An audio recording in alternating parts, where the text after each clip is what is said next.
Selamat pagi, baiklah adik-adik, kita hari ini akan belajar mengenai sistem pencernaan pada makanan. Sistem pencernaan pada makanan pertama makanan akan lewat melalui rongga mulut dan makanan akan diuraikan atau dicerna secara mekanik dan secara kimiawi. Secara mekanik dibantu dengan menggunakan gigi dan lidah. Di gigi terdiri atas 3 bagian yaitu mahkota, leher, dan akar, di mana di bagian-bagian gigi terdapat email, dentin, dan pulpa. Berdasarkan fungsinya, gigi terdiri atas 3 bagian yaitu gigi seri, gigi taring, dan gigi geraham. Gigi seri fungsinya untuk memotong makanan, gigi taring berfungsi untuk mengoyak makanan, gigi geraham berfungsi untuk mengunyah makanan. Dan kita ketahui bahwa pada anak-anak gigi berjumlah 20 buah, sedangkan orang dewasa berjumlah 32 buah. Kita menuju di lidah. Lidah memiliki fungsi lidah yaitu merasakan rasa makanan. Pertama, rasa pahit di bagian belakang. Kedua, rasa manis di bagian depan. Ketiga, rasa asin di bagian tengah samping. Dan keempat, rasa masam di bagian samping. Kita lanjut pada pencernaan kimiawi. Pencernaan kimiawi dilakukan oleh kelenjar ludah yang disebut dengan glandula saliva. Dengan enzim pitialin, dia berfungsi untuk mengubah amilum menjadi glukosa. Kelenjar ludah atau disebut dengan air liur, fungsinya juga untuk membasahi makanan, mencegah kekeringan mulut, serta membunuh mikroba penyebab penyakit. Jadi jikalau makanan yang masuk, dia juga akan mensterilkan makanan tersebut, sehingga dia bisa membunuh sebagian mikroba penyakit yang ada dalam makanan. Dan makanan juga membantu untuk menelan. Setelah di dalam rongga mulut, kita lanjut di berikutnya. Di bagian berikutnya adalah pada faring, ya. Faring terletak di antara rongga mulut dengan kerongkongan. Di sini makanan hanya lewat dalam bentuk bolus. Kalau kita ketahui bentuk bolus adalah bentuk bubur makanan dan sehingga dia menuju kerongkongan. Jadi dia hanya lewat, tidak terjadi proses pencernaan makanan. Menuju kerongkongan. Kerongkongan atau disebut oesophagus.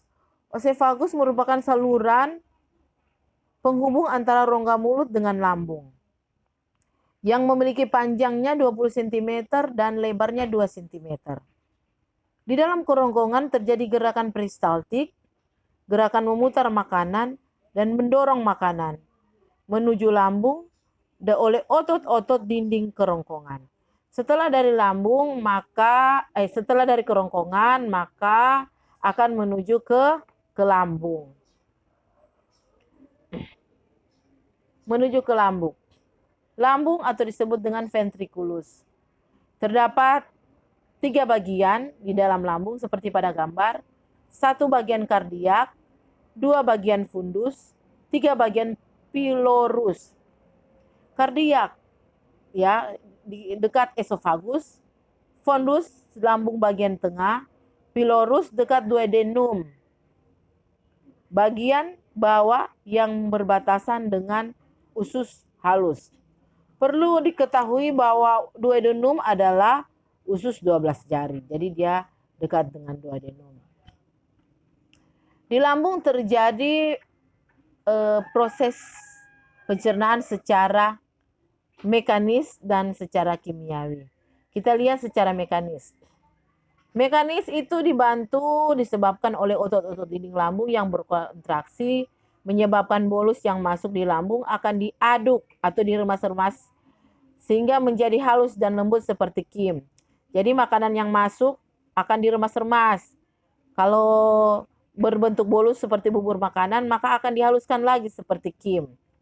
Kalau kim ini contohnya sun, ya, makanan sun pada bayi.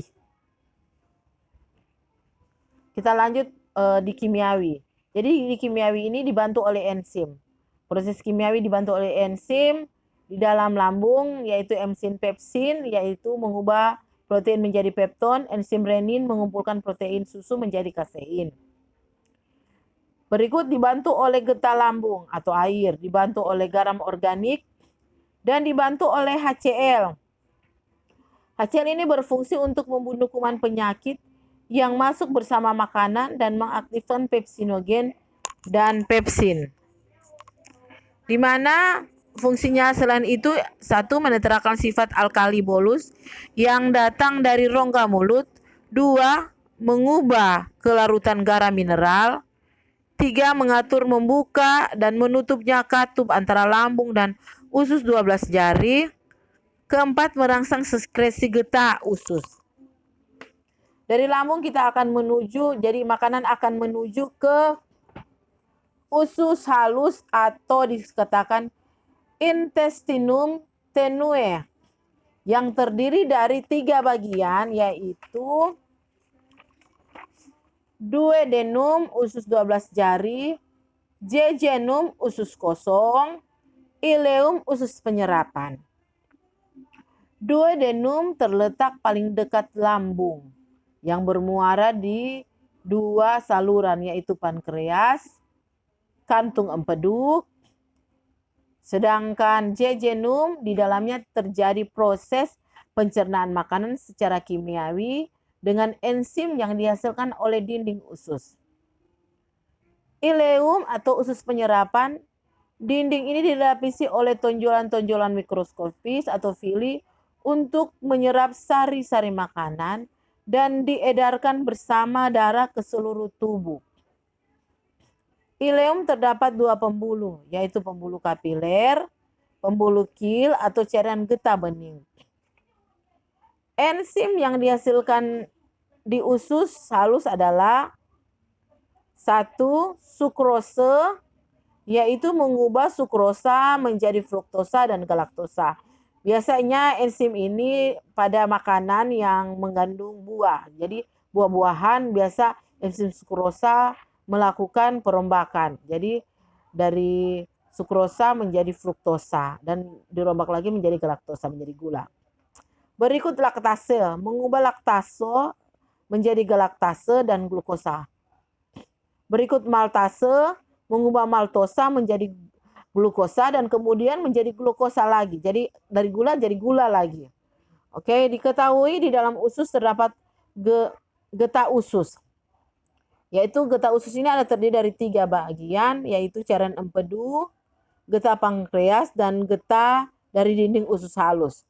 Seperti kita lihat kalau cairan empedu dia berwarna kuning kehijauan. Fungsinya membasahi dan melicinkan isi duodenum atau usus 12 jari agar tidak terjadi iritasi di dinding usus. Sedangkan getah pankreas banyak protase, tripsinogen, kematoripsinogen, dan pepsisida atau lapase.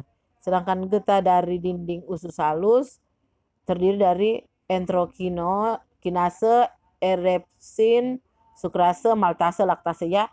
Kebanyakan enzim ya di getah pankreas dan getah dari dinding usus halus. Oke, orang lanjut. Berikutnya kita akan lanjut di usus besar ya. Jadi makanan setelah dari usus halus akan ke usus besar. Ya, dimana kalau makanan dari usus halus sudah di sekresi yang dibutuhkan dialurkan ke seluruh tubuh. Ke hati dulu baru dialurkan ke seluruh tubuh. Nah, sekarang makanan akan lanjut ke usus besar. Nah, di sini makanan di usus besar atau usus besar disebut kolon intestinum clarasum, terdiri dari eschodon kolon bagian naik, transcenden kolon bagian datar, densen kolon bagian menurun. Ya. Terbagi menjadi 2, yaitu pembusukan makanan. Ya, di sini akan dilakukan pembusukan makanan di usus besar dibantu oleh bakteri Escherichia coli. Biasanya sisa makanan di usus besar akan disimpan selama 1 sampai 4 hari untuk mengalami pembusukan. Kedua, pengaturan kadar air pada feses sebelum feses dikeluarkan oleh anus, terjadi pengaturan kadar air yang bertujuan agar feses lebih mudah dikeluarkan. Jadi kebanyakan makanan kalau sudah di usus besar maka otomatis makanan akan dikeluarkan atau dibuang.